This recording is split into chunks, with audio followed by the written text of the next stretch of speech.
Saat pertama kali saya memegang HP ini, satu hal yang saya rasakan adalah HP ini tidak ada feel premiumnya sama sekali. Entah kenapa rasanya sama seperti memegang HP Xiaomi seharga 2 jutaan cuy.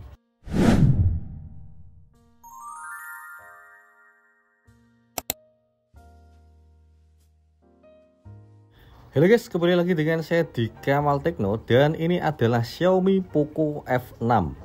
Keluar pada tahun 2024 dan umurnya belum genap 1 tahun cuy. Kata orang-orang, ini adalah HP paling mending di angka 5 jutaan. Dalam beberapa aspek, saya setuju dengan statement tersebut. Dan di video kali ini, saya akan sedikit memberikan informasi terkait hal itu. Oh ya, sebagai bahan informasi, HP ini saya jual ya. Untuk harga saya pasang di bawah pasaran saja, 4.300.000 pas no nego. Untuk transaksi bisa secara langsung atau melalui Rekber Tokopedia.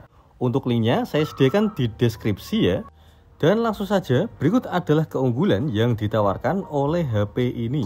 Yang pertama adalah chipset gahar dari Snapdragon, yaitu Snapdragon 8S Gen 3. Kemudian layar AMOLED 120Hz, pengisian daya cepat sampai 90 Watt. Dan kamera 50 megapiksel dengan fitur OIS. Dan untuk unit yang saya miliki warnanya hijau ya. Salah satu hal yang paling berani yang dilakukan oleh Poco adalah memberikan charger dengan output sebesar 90 Watt. Yang normalnya di harga segitu kalian mungkin hanya akan mendapatkan charger dengan output 60-67 Watt.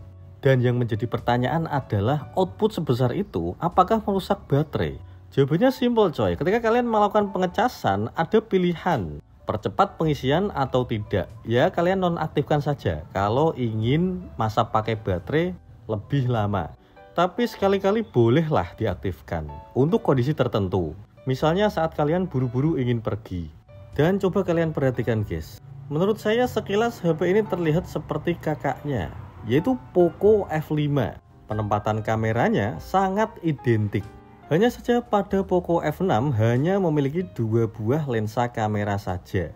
Dan seperti yang saya sampaikan di awal video ya, menurut saya HP ini tidak terkesan premium sama sekali. Rasanya sama seperti memegang HP 2 jutaan.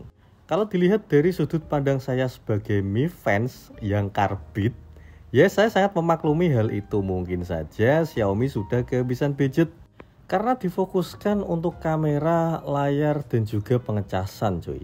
Maka sekali lagi jangan salahkan Xiaomi, karena mereka pasti memeras otak untuk berpikir gimana caranya untuk memuaskan calon pembeli. Dan faktanya HP ini cukup menarik perhatian publik pada saat itu. Tapi kalau dilihat dari sudut pandang haters, kekurangan tetaplah kekurangan. Tutup belakang atau backdoor dan juga frame masih menggunakan plastik coy. Tapi masih mending lah, harga segitu diberikan performa yang sangat bagus. Kalau dibandingkan dengan brand sebelah yang warnanya hijau, yang warnanya biru, yang banyak menggunakan jurus genjutsu, jelas HP ini lebih bagus sih. Oke, sekarang kita akan membahas soal layarnya. Pertama kali melihat layar dari HP ini, saya langsung teringat dengan layar HP dari seri Poco X6 Pro. Kecerahan, warna, dan feel-nya sangat identik banget cuy. Sampai bezelnya pun sama-sama tipis. Dan kalau bicara soal layar, menurut saya, Xiaomi sudah menempati jajaran teratas untuk kualitas layar HP terbaik.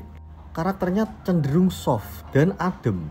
Berbeda dengan merek sebelah. Langsung saya sebutkan saja Infinix. Kualitas warnanya cenderung terlalu berlebihan kalau menurut saya. Dan untuk fitur layar yang paling saya suka adalah adanya laju penyegaran layar yang bisa disesuaikan untuk tiap-tiap aplikasi. Hal ini berfungsi untuk meminimalkan penggunaan baterai ya, supaya tidak boros saja, nggak cepat habis. Untuk aplikasi yang sering kita pakai, set di 60 Hz saja. Dan ini bagian terbaiknya, karena HP ini termasuk bezel-less ya. Bezelnya tipis banget, atas bawah kanan kiri. Maka menonton menggunakan HP ini terasa sangat enak banget. Layarnya terlihat lebih lega, karena gambarnya hampir memenuhi semua ruang layar yang ada. Dan tentu saja berkat kecerahan yang sampai 1200 nits membuat gambar terlihat jelas meskipun di bawah sinar matahari. Oke, selanjutnya kita akan membahas soal chipsetnya. Dan hal ini mempunyai nilai jual yang sangat tinggi. Bagaimana tidak, HP seharga 5 jutaan menggunakan prosesor flagship cuy, Snapdragon 8S Gen 3. Performanya mantap, ngebut banget. Skor Antutunya tembus 1 juta lebih. Ya kira-kira sekitar 1.400.000 sampai 1.500.000-an. Dan skor itu setara dengan Snapdragon 8 Gen 2. Tapi yang bikin saya heran adalah satu hal. Ketika saya tes grafiknya, ternyata tidak begitu bagus coy. Bahkan jika dibandingkan dengan Google Pixel saya, yang skor Antutunya jauh di bawah 1 juta. Hasilnya masih lebih bagus Google Pixel. Google Pixel saya bisa memproses gambar sampai 28 fps, sedangkan pada Poco F6 hanya sampai 20 fps saja. Dan kalian bisa lihat pergerakan ikannya ya. Pada jumlah tertinggi, Poco F6 hanya mendapatkan 11 fps saja, sedangkan Google Pixel 7 bisa di atas itu.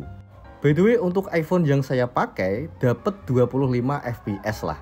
Coba kalian buka websitenya guys, WebGL Aquarium. Kira-kira dapat berapa? Coba tulis di kolom komentar. Masih soal performa ya. Kalau untuk multitask atau pindah aplikasi, HP ini mantep banget coy. Performanya sangat bisa diandalkan. Tapi Google Pixel saya lebih satset sih kalau saya rasa. Kesamaan dari keduanya adalah sama-sama cepet panas coy. Apalagi saat digunakan untuk hunting foto atau merekam video, cepet banget anget coy. Dan soal kamera, ada hal yang saya suka dan ada hal yang tidak saya suka. Hal yang saya suka adalah kamera depannya sudah support 60 fps. Dan yang tidak saya suka adalah lensa ultrawide yang hanya memiliki resolusi 8 megapiksel saja. Dan mode perekamannya hanya 30 fps coy. Untuk hasil foto dan video kira-kira seperti ini. Kualitas fotonya tidak buruk coy, tapi juga tidak bagus-bagus amat. Cenderung biasa aja nggak sih? Kalau menurut kalian gimana? Silahkan tinggalkan di kolom komentar.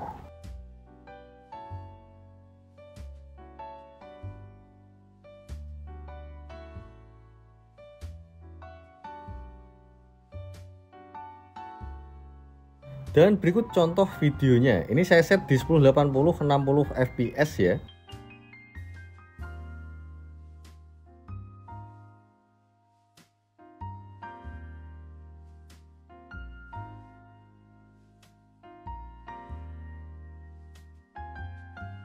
Dan ini mode ultrawide, sayangnya hanya support di 30 fps saja.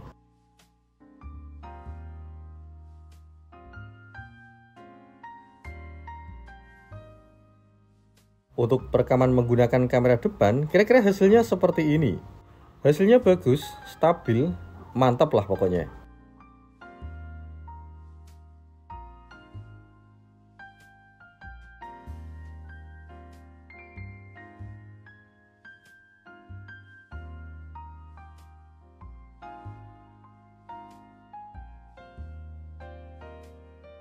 Oke, jadi gimana guys? Kira-kira worth it gak HP ini untuk dibeli seharga 5 juta dengan fitur-fitur yang ditawarkan? Silahkan tinggalkan pendapat kalian di kolom komentar. Dan terima kasih telah mengikuti video ini sampai selesai. Akhir kata, dukung terus channel kami dengan cara like, comment, dan subscribe. Dan see you guys. Assalamualaikum warahmatullahi wabarakatuh.